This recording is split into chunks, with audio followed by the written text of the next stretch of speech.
जी अस्सलाम वालेकुम क्लास, मेरा नाम इमरान महमूद है और मैं आपके subject econometrics theory and applications का कोर्स फैसिलिटेटर हूँ। आज जो हमने डिस्कस करना है वो है फेज़ थ्री है आपका इकोनोमेट्रिक्स। फेज़ वन में हमने माइक्रो को थोड़ा डिस्कस किया था, जिसमें मैंने आपको कुछ कॉन्सेप्ट जो थे वो रिवाइज कराए थे। फिर फेज़ टू पे हमने जंप किया था, जिसमें हमने मैक्रो को थोड़ा डिस्कस किया था और उसके कॉन्सेप्ट वगैरह को रिवाइज किया था। आज की वीडियो में हमें क्या लर्न करना है, वाई विल लर्न इकोनोमेट्रिक्स। ठीक है, यही हमारा आज का बेसिक टॉपिक है। तो चलिए फॉर्मली स्टार्ट करते हैं। सबसे पहले कि इकोनोमेट्रिक्स क्या है? Economic measurement. इकोनोमेट्रिक्स जो है वो इकोनॉमिक मेजरमेंट होती है और इसमें ऑब्वियसली हम जो है what we use in econometrics, ये सेकंड पॉइंट में मैं आपसे डिस्कस करता हूँ कि हम क्या यूज़ करते हैं इकोनोमेट्रिक्स में। तो जैसे सबसे पहले हमने लिखा है मैंने इकोनॉमिक्स थ्योरी, जिस तरह से हमने फेज़ वन में डिस्कस किया, फेज़ टू को डिस्कस किया। उसकी रीज़न ही यही थी कि ये चीज़ें जो थी वो इस इकोनोमेट्रिक्स में इस्तेमाल होनी थी। तो मैक्रो को हमने साथ लेकर चलना था थोड़ा सा। ठीक है, फिर स्टैटिस्टिकल टेक्निक्स को डिस्कस करना है हमने इसमें। ठीक है, स्टैट्स आपकी इसमें काफ़ी इन्वॉल्व है, थोड़ी बहुत मैथमेटिक्स भी है। तो ये जो तीन चीज़ें हैं वो ओवरऑल इस पूरे के पूरे कोर्स में जो है आपकी यूज़ होंगी। मोस्टली जो पार्ट आपका इसमें यूज़ होता है वो है स्टैटिस्टिकल टेक्निक्स। ठीक है, जो आपकी स्टैट्स है ना, स्टैटिस्टिक्स, वो सबसे ज़्यादा इसमें यूज़ होती है। इसमें हम जो है वो लीनियर इक्वेशंस और इस तरह की रिग्रेशन लाइंस और मुख्तलिफ टाइप की जो इस तरह की हैं चीज़ें वो मोस्टली डिस्कस करेंगे। वो टाइम जब आएगा इंशाल्लाह अगली स्लाइड्स में तो हम उसको डिस्कस करेंगे। फिलहाल मैं आपको इतना ही बता देता हूँ। Why econometrics is a separate discipline. देखिए, इकोनॉमिक्स जो है ना, जिसमें हमने मैक्रो में बात की थी, वो मोस्टली जो है ना वो क्वालिटेटिव है। क्वालिटेटिव और क्वांटिटेटिव में ये फ़र्क होता है कि क्वांटिटेटिव से क्वांटिटी में बात हो रही होती है, लाइक डिजिट्स में बात हो रही होती है, नंबर्स में बात हो रही होती है। क्वालिटेटिव में हम थ्योरेटिकल कह लें बात, या कि हम अजम्पशंस पे कह लें, या रिटन फॉर्म में बात कर लेते हैं। लाइक हम 2+2 जो है उस 4 कहते हैं। ठीक है, तो ये आपका क्वांटिटेटिव में आ जाएगा। लेकिन हम कहेंगे कि थोड़ी सी चीज़ें हैं और उसमें थोड़ी सी चीज़ें मज़ीद ऐड कर लें तो ज़्यादा चीज़ें हो जाएंगी। तो ये थोड़ी सी थ्योरी फॉर्म में बात हो रही है। ठीक है, डिजिट्स में बात नहीं हो रही, तो ये क्वालिटेटिव है। ठीक, तो एक बहुत सिंपल सा बेसिक सा कॉन्सेप्ट मैंने आपको क्वांटिटेटिव और क्वालिटेटिव में डिफरेंस बता दिया है। फिर इकोनोमेट्रिक्स की कुछ ऐसी चीज़ें आ जाती हैं, लाइक हम क्यों यूज़ करते हैं। देखिए, मैंने पहले भी बताया था एक दफ़ा, शायद आपको याद होगा, शुरू की आपकी जो वीडियोस थी इसमें मैंने बताया था कि एक बंदा है, उसकी एजुकेशन कम है, लाइक मैट्रिक है।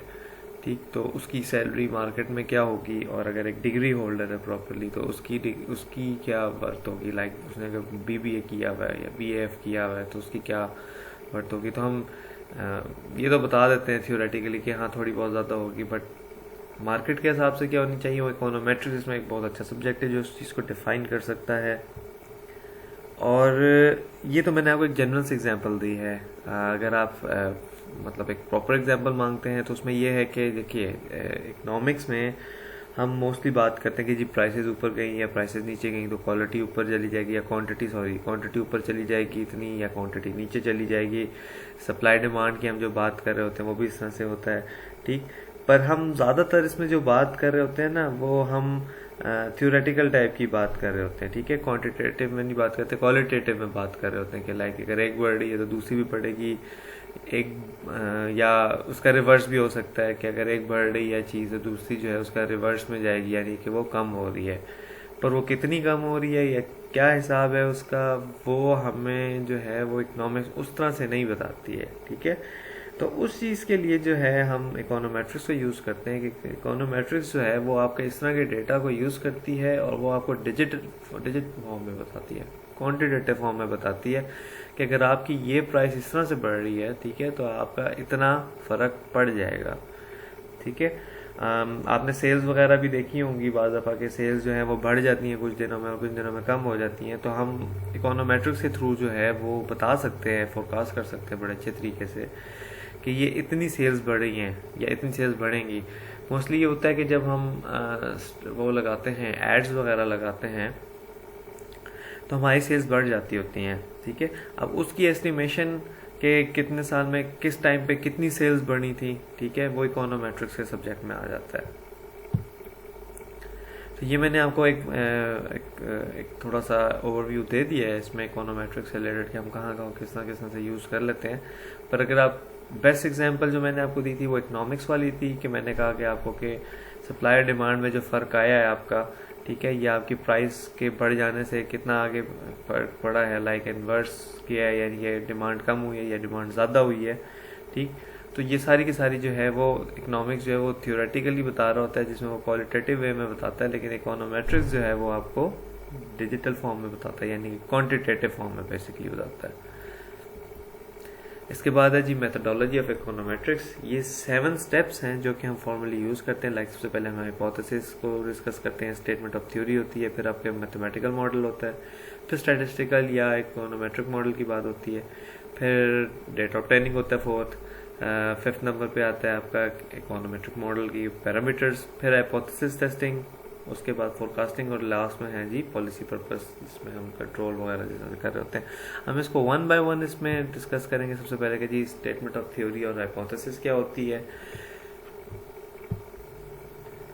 सबसे पहले आपकी जो स्टेटमेंट ऑफ थ्योरी और हाइपोथेसिस, उसमें ये बात आती है आपकी कि आपने क्या एज्यूम किया है। लाइक एग्जांपल इस तरह से कर लेते हैं हम कि अगर आपकी इनकम बढ़ी है, ठीक है, तो आपकी जो एक्सपेंसेस हैं वो भी बढ़ेंगे, ठीक है। हम इस तरह से कोई भी चीज़ अज्यूम करते हैं, ठीक। जिस तरह से आपने रिसर्च मेथोडोलॉजी में भी ये चीज़ें पढ़ी होंगी इस तरह की कि आप हाइपोथेसिस बिल्ड करते हैं कि हमारी ये अजम्पशन है, ठीक है। तो ये अजम्पशन की बेस पे होता है कि हाइपोथेसिस जो होते हैं वो मोस्टली आपके एक ऐसी अजम्पशन होती है जो कि आप कह रहे होते हैं, प्रेजेंट कर रहे होते हैं कि मैं ये अज्यूम करता हूँ कि ये काम इस तरह से होगा, ठीक है, ये मेरी अजम्पशन है। उसके बाद ये है कि आप उसके बाद बाकी टेस्ट वगैरह लगाते हैं, जिससे अपने उसमें रिसर्च मेथोडोलॉजी में उसी चीज़ को थोड़ा ऑलमोस्ट इसमें भी हम इसी तरह से यूज़ करेंगे।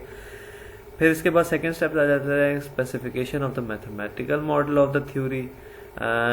आपको याद होगा कि आपने जो है अपने इस चीज़ में स्टैट्स वगैरह में और मैथ्स में जो है ये चीज़ें पढ़ी होंगी, ठीक है, जिसमें हम जो है वो एक स्लोप वगैरह डिफाइन करते थे और इस तरह से चीज़ निकालते थे, ठीक।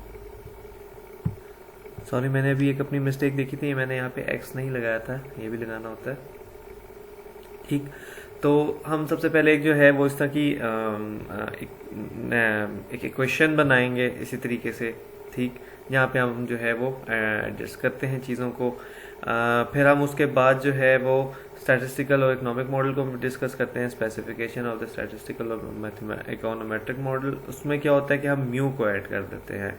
म्यू क्या चीज़ होती है आपकी, आप इसमें एक वेरिएबल इंट्रोड्यूस कर देते हैं कि जो कि इसमें समझ लीजिए इस तरह से कि आपका जो बाकी ओवरऑल इक्वेशन है ना, उसमें अगर कोई चीज़ डिस्टर्ब कर सकती है ना, ये वो चीज़ है।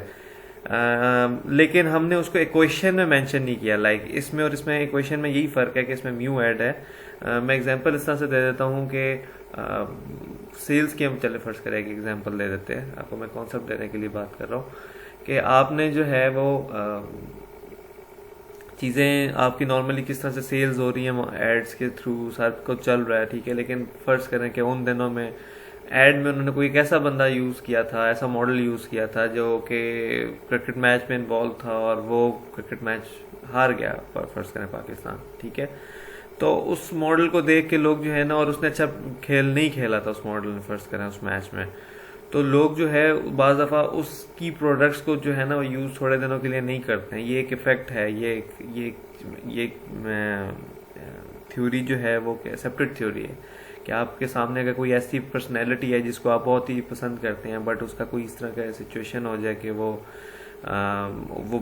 बैड बुक्स में आ जाए वो बंदा किसी रीज़न की बेस पे, तो आपकी जो है वो सेल्स पे इफेक्ट पड़ता है। आपको शायद मालूम हो या शायद ना मालूम हो कि नाइकी एडिडास में से कोई एक जो है जो हमारी शेरापोवा के साथ मतलब उसका कॉन्ट्रैक्ट था, जो कि क्या कहते हैं इसका, रशियन जो है वो टेनिस स्टार है, पर जब उसका वो डोप का प्रॉब्लम हुआ था, उसने कुछ इस तरह से सब्सटेंस वगैरह यूज़ किए थे जो कि उसको एनर्जी बूस्ट के तौर पे इलीगल थे वो, तो उसको मतलब उन ब्रांड्स ने उसमें से वो चीज़ें जो थी अपने ब्रांड्स को मतलब खींच लिया था, जो ओनर्स थे उन्होंने उस ब्रांड से उसको जो है वो बाहर निकाल दिया था। उसकी रीज़न यही थी कि उनकी सेल्स वगैरह अफेक्ट हो सकती थी, उनकी गुड बुक्स में भी अपना मतलब अपना ब्रांड डैमेज हो सकता था।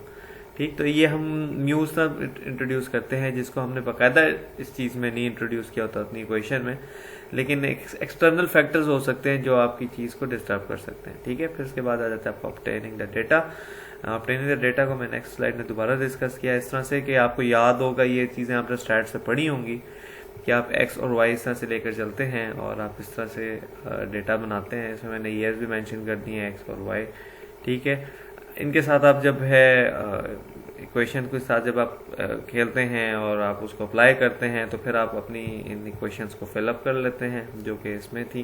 ठीक है, अब हम अगली में चलते हैं। फर्स्ट करें कि हमने एस्टिमेशन निकाली, सारे पैरामीटर्स अप्लाई किए, सारा कैलकुलेट किया, तो हमारे पास ये इक्वेशन आ गई है। ठीक है, हमने ये इक्वेशन निकाल दी है। इसके बाद क्या होता है कि 6 पॉइंट है आपका हाइपोथेसिस टेस्टिंग। फिफ्थ जो है, फिफ्थ पार्ट जो है वो आपकी फोर्थ की बेस पे निकला है। ठीक है, इसको हमने फर्स्ट करना है, ये एक्चुअल वैल्यूज नहीं है, ये मैंने एज्यूम ही की थी। तो आपकी फोर्थ के बाद हम फिफ्थ पे आते हैं जहाँ पे हम जो हैं ये इस तरह से फोर्थ की बेस पे हमने सारी कैलकुलेशन की और हम फिफ्थ पे आए हैं। ठीक है, और फिर इसके बाद सिक्स्थ है आपका हाइपोथेसिस टेस्टिंग। हाइपोथेसिस टेस्टिंग में ये है कि हम हाइपोथेसिस को टेस्ट करते हैं, हम देखते हैं कि जी हमारी कैलकुलेटेड वैल्यू क्या है और हमारी दूसरी वैल्यूज क्या हैं। ठीक है, और उसके बेस पे हम एक्सेप्ट करते हैं, रिजेक्ट करते हैं। फोरकास्टिंग और प्रेडिक्शन में ये होता है कि फिर हम जो है अगर फर्स्ट करें हमारे हाइपोथेसिस जो है वो जिस तरह से हम चाह रहे थे वो एक्सेप्ट हुए हैं, फिर हम उसकी बेस पे जो है कैलकुलेट करते हैं चीज़ों को। ठीक, मज़ीद, और फिर हम जो फाइनल वैल्यूज़ आती हैं वो निकालते हैं और फाइनल वैल्यूज़ के बाद जो है हम उसको यूज़ करते हैं इस तरह से कि हमने क्या करना है। ठीक, हम उसकी बेस पे जो है वो फोरकास्ट करते हैं, लाइक हमने क्या करना है जब हमारे पास फाइनल रिजल्ट्स आ गए हैं। ठीक, जैसे हम इन सिंपल वर्ड्स की जिस तरह से आप अपने वेदर फोरकास्ट को भी देख लें तो आप देखते हैं कि जी कल अगर बारिश है फोरकास्ट में तो आप अपने प्लान फिर उस तरह से अकॉर्डिंगली जो है वो सेट कर लेते हैं। तो उसमें भी यही है कि जब हमारे पास फाइनल आंसर्स आ जाते हैं तो हम उसकी बेस पे अपनी सारी की सारी चीज़ों को उस मतलब अपना सारा वो प्रॉब्लम जो है वो उस तरह से मैनेज करते हैं। ठीक है, using the model for control and policy purposes, इसमें भी ऑलमोस्ट वही चीज़ बात हो रही होती है कि जिसमें हम जो है वो फाइनल काम जो है वो इस तरह से करते हैं कि हम अपने आप को सिक्योर करके फिर हम अपने आप को लेकर चल सकें। ठीक है, ये सारी चीज़ें जो है हमने इंशाल्लाह 1 बाय 1 जो है अपने इस सब्जेक्ट में डिस्कस करनी है। मोस्टली फोकस जो है वो हमारा फोर्थ पे होगा। ठीक है, और इसमें फोर्थ पॉइंट में जो ऑब्टेनिंग डेटा है उसको जिस तरह से हमने करना है, लाइक जिस तरह से फोर्थ और फिफ्थ पार्ट जिसमें हमने इक्वेशन बनानी भी है और उसको करना भी है, सॉल्व भी करना है, तो इसमें आपके पास सिंगल भी आ जाती हैं रिग्रेशन लाइन जिसमें हमने लाइक एक्स और वाई को लेकर चले हैं। मल्टीपल में हम फिर इस तरह से वैल्यूज़ भी ज़्यादा कर लेंगे। ठीक है, जी को भी ऐड कर लेंगे। तो ये चीज़ें हैं जो कि आपके इस चैप्टर में इंशाल्लाह यूज़ होंगी। आज के चैप्टर में बस इतना ही है। नेक्स्ट चैप्टर में हम इंशाल्लाह जो है वो फॉर्मली इन चीज़ों को लेकर चलेंगे, आपकी क्वेश्चंस वगैरह को। और तब तक के लिए अल्लाह हाफिज़। अगर आपके कोई क्वेश्चन है, कोई क्यूरी है तो आप ज़रूर पूछिएगा। तब तक के लिए अल्लाह हाफिज़।